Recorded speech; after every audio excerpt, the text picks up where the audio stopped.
Alors, dans ce 10e chapitre, nous allons parler d'indentation et de commentaires.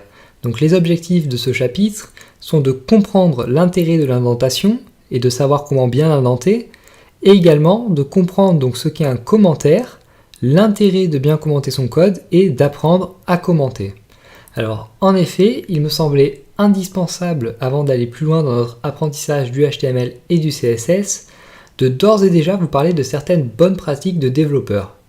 Car si vous faites l'effort de les respecter dès maintenant, vous verrez que ça deviendra très vite un automatisme et que votre code sera plus propre, plus professionnel et que vous vous y retrouverez beaucoup mieux. Donc n'oubliez pas que les bonnes pratiques sont là pour nous aider à coder plus proprement et plus lisiblement et donc pour nous faciliter la vie, pas le contraire.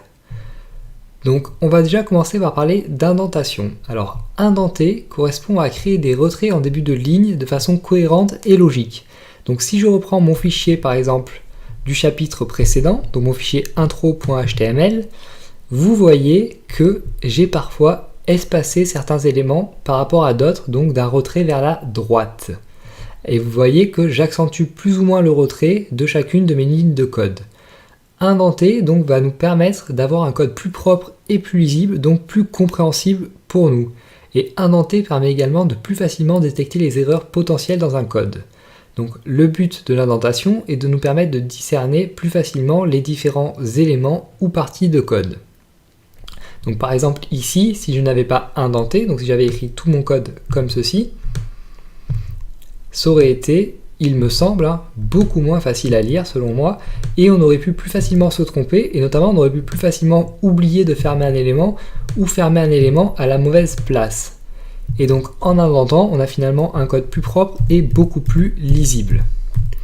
Alors concernant les règles liées à l'indentation, donc il n'y a pas de règle absolue, notamment par rapport à la taille du retrait de chaque ligne, mais cependant, je vous recommande de retourner à la ligne et d'effectuer une nouvelle tabulation, donc un nouveau retrait vers la droite, à chaque fois que vous ouvrez un nouvel élément dans un autre.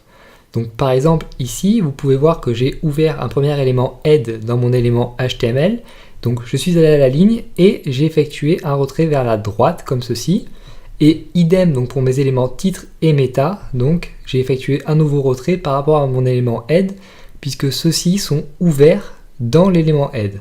Alors par contre, en revanche, j'ai mis mes éléments title et meta donc au même niveau, car aucun élément ne contient l'autre. Ce sont des éléments qui sont appelés justement des éléments de même niveau, car ils sont tous les deux contenus dans l'élément head, mais aucun des deux éléments ne contient l'autre.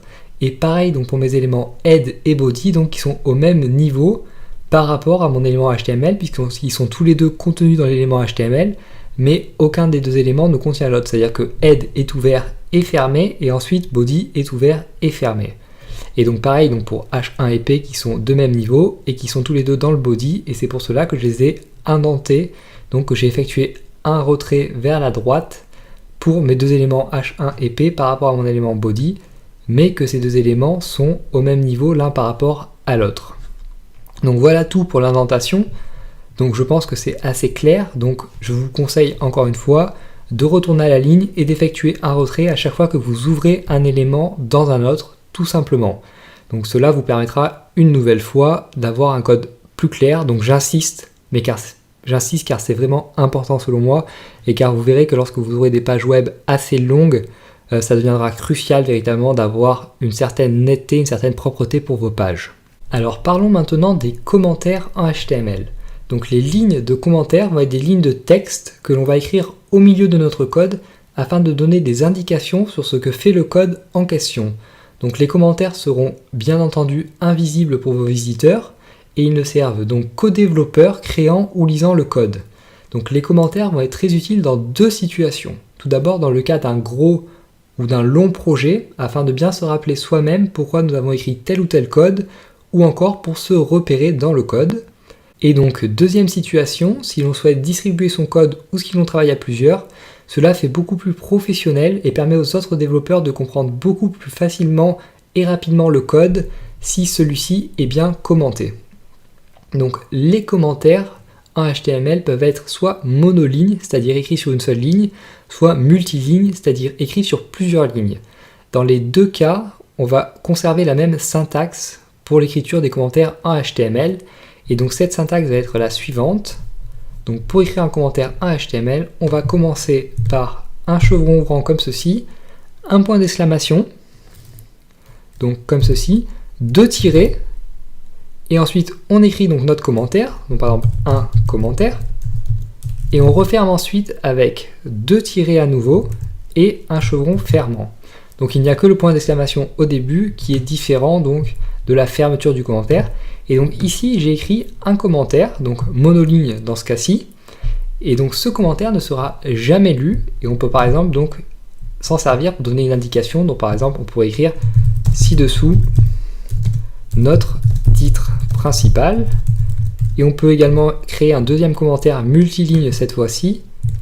Donc par exemple on va l'écrire ici, et on va écrire donc ci-dessous, virgule, on va à la ligne, donc pour créer un commentaire multiligne, un paragraphe. Alors, vous devez bien comprendre que les commentaires peuvent être écrits n'importe où dans votre code, c'est-à-dire dans l'élément body, mais également dans l'élément head si on le souhaite, donc comme ceci par exemple, un autre commentaire, donc pas besoin de retrait dans ce cas-là, hop, donc on va l'enlever, ou même à l'intérieur d'un élément, donc par exemple ici je peux très bien écrire un commentaire, et vous allez voir que si on enregistre la page et qu'on l'affiche, donc ce commentaire là ne sera pas non plus affiché. Donc on va tout simplement hop, prévisualiser la page dans Safari pour ma part. Vous voyez bien, donc on a le titre principal donc décrit, mais qu'on n'a pas le commentaire au milieu, donc comme je l'ai écrit dans le code ici, le titre un commentaire principal. Une nouvelle fois, car les commentaires ne sont pas visibles par vos visiteurs, tout simplement car ils ne sont pas interprétés par le navigateur. Alors il est possible que vous ne voyez pas forcément l'intérêt de commenter dès maintenant, tout simplement car nos pages HTML sont très simples. Cependant, je vous garantis que c'est souvent ce qui sépare un développeur moyen d'un bon développeur, car vous allez vite comprendre que lorsque vous allez avoir des projets d'importance et des projets assez complexes, commenter ne va plus être une option mais va être véritablement une obligation. Et donc faites l'effort d'intégrer cette bonne pratique dès à présent, car cela ne pourra vous être que bénéfique dans le futur. Et donc on va finir ce chapitre avec une petite mise en garde. Donc je suppose que vous vous rappelez lorsque je vous ai dit que vos commentaires n'étaient pas affichés aux yeux de vos visiteurs. Alors c'est vrai, mais faites bien attention car cela ne veut pas dire qu'il est impossible pour un visiteur de voir ce que vous avez écrit en commentaire.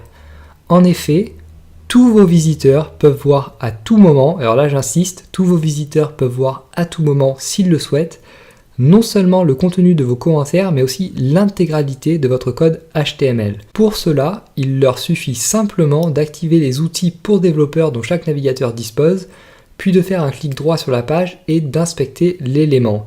Alors cela va être valable pour n'importe quel site encore une fois. On peut par exemple prendre un exemple avec le site Wikipédia ou avec ma page, ça fera exactement le même résultat. Donc si je retourne sur ma page ici, que je fais un clic droit et que j'inspecte l'élément, vous voyez qu'on a une console qui s'ouvre et que dans cette console, on a tout le code HTML et notamment nos commentaires donc, qui sont ici, bien visibles. Et si on va sur le site Wikipédia par exemple, donc wikipedia.org je crois, on va pouvoir faire exactement la même chose car vous voyez ici, donc on a également tout le code HTML de notre page Wikipédia et donc cela encore une fois est valable pour tous les sites. C'est-à-dire que n'importe quel visiteur peut voir l'intégralité du code HTML à tout moment de n'importe quel site.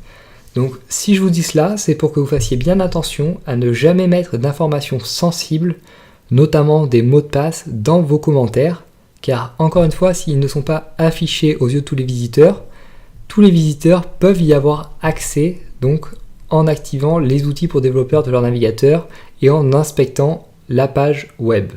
Donc une nouvelle fois, faites bien attention, n'écrivez pas d'informations sensibles dans vos commentaires. Donc voilà tout pour ce chapitre dans lequel nous avons donc appris l'intérêt de commenter et l'intérêt de bien indenter son code et donc dans lequel nous avons appris à indenter le code et à écrire des commentaires en HTML, donc des commentaires monolignes ou multilignes tout simplement. Et donc dans le prochain chapitre, nous nous pencherons plus en profondeur sur les éléments de type H et les éléments P, donc sur les titres et les paragraphes en HTML. Donc je vous dis à bientôt pour un prochain chapitre.